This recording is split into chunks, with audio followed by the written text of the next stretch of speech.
Oh, hey! Buongiorno tutti! Cookies, stews! Welcome to my channel. And keeping with our Napoli theme over the next few episodes, today we're going to do one of my favorites and one of the best things about Italy, I think, and that's bread. And today we're actually going to do ciabatta bread using, guess what? Come on, guess. I know you can get it.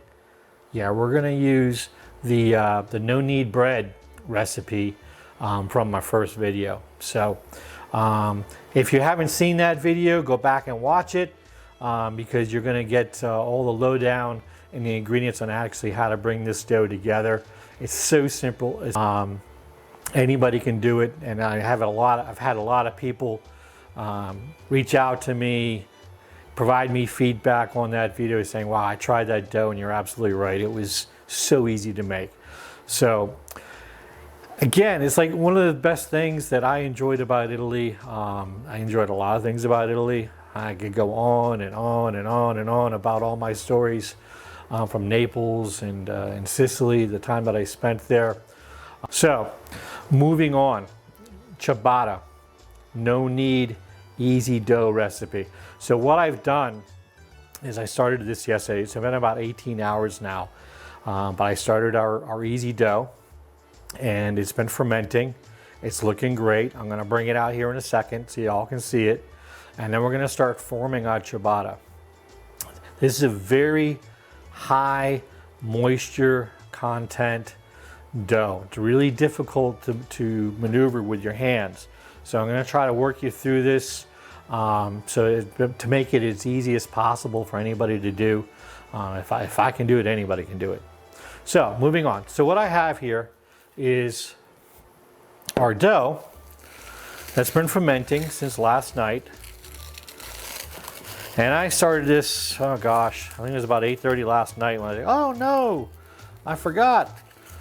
I've got to make dough. And let's just uncover this and look at this.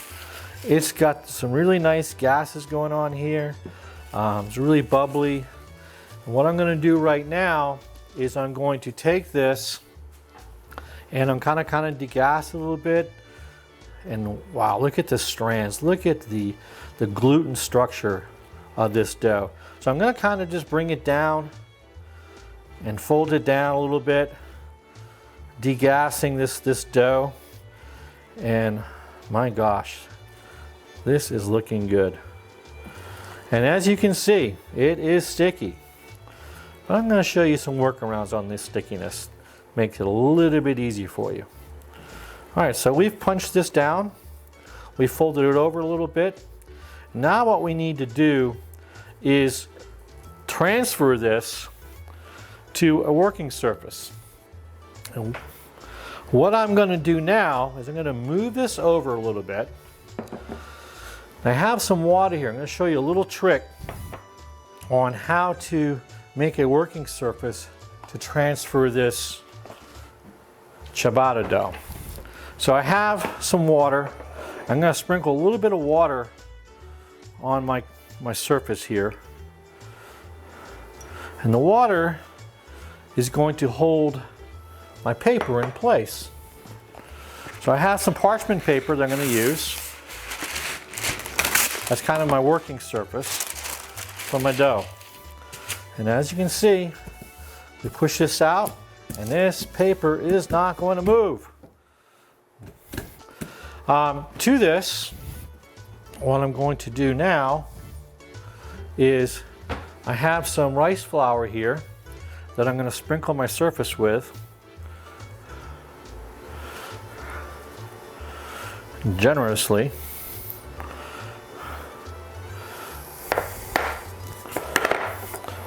I'm going to take my dough, I'm going to kind of pour it out onto my surface.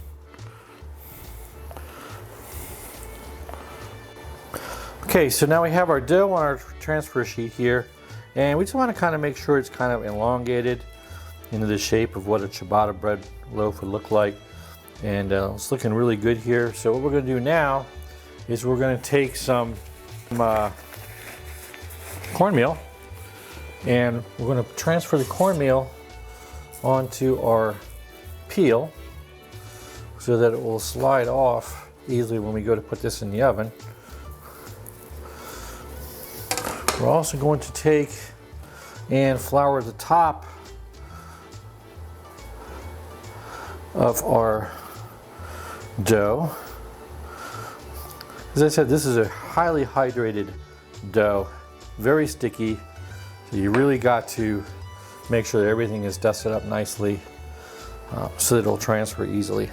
So what I'm going to do now is I'm going to gently take this dough and transfer it over to the peel, just like that. Oh, that's going to look good.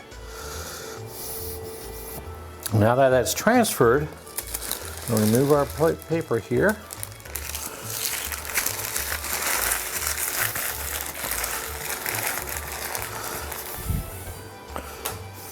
We're going to cover our bread, our dough,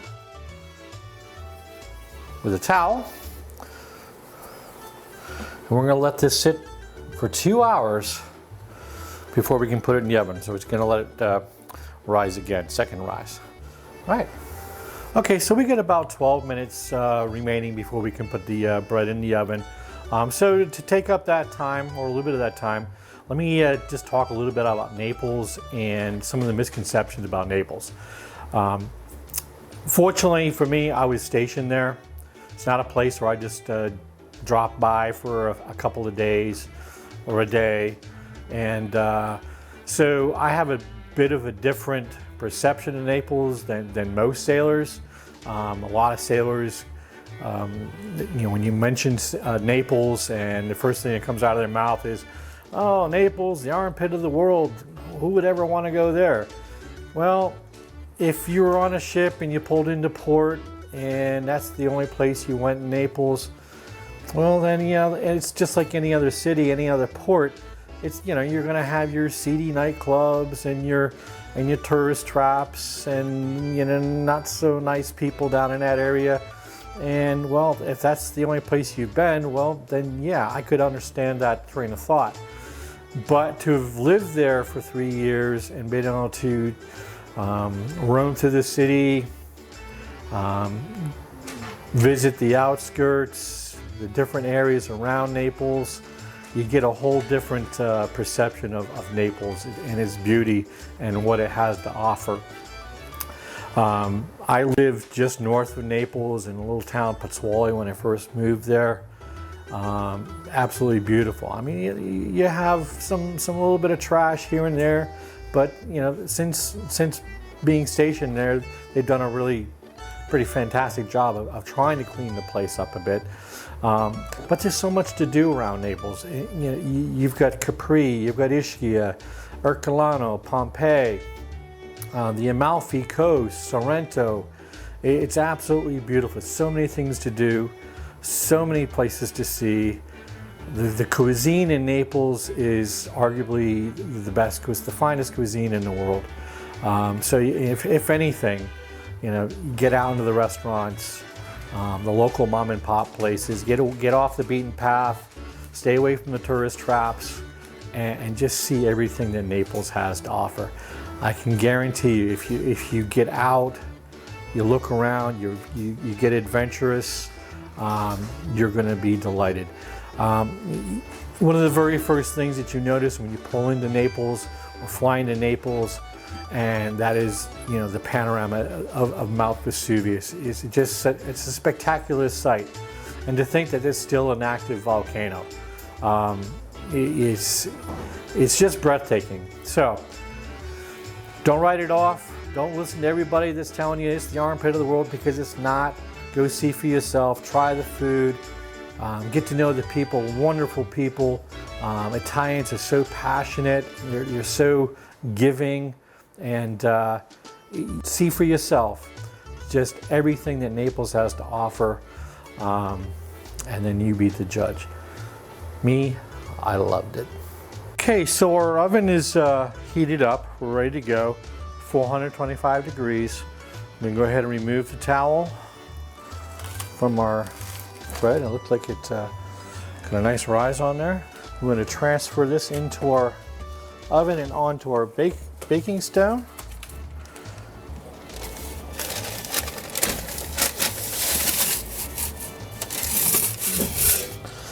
And the last thing we're going to do is add some hot water to our pan for steam.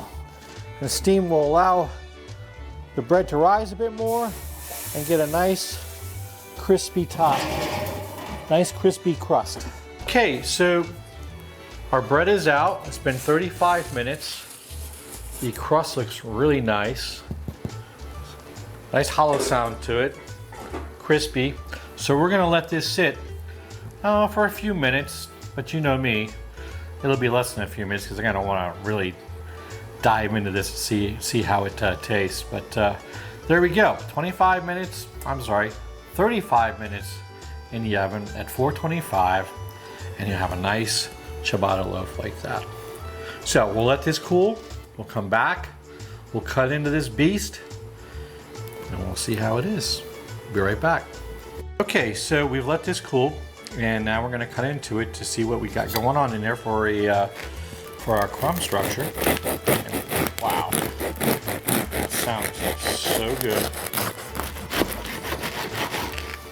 And it's not too bad.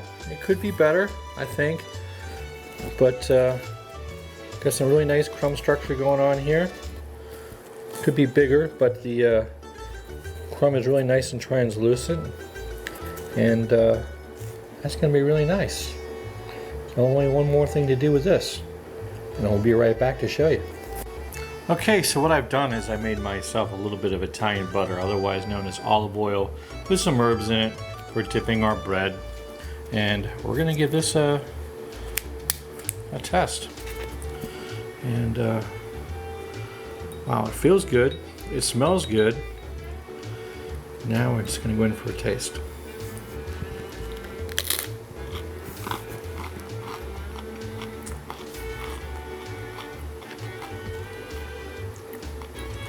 That's really good. The crumb on it is like so tender, kind of a little al dente. You can see you've got some decent crumb structure going on there. Another winner, winner chicken dinner. In this case, ciabatta. So, hey, this was our no knead easy dough, and as you can see, has many different uses to it. You can even make ciabatta bread with it. So give it a try. Hey, if you liked our video, please hit the like button, subscribe, and most importantly, share. And that little bell down the bottom, go ahead and click on that as well. That way when we come out with a new video, you'll get notified that it's up and ready, and you'll be able to watch that one as well. So hey, I hope you enjoyed our episode here on ciabatta bread, and can't wait to our next one. Thank you.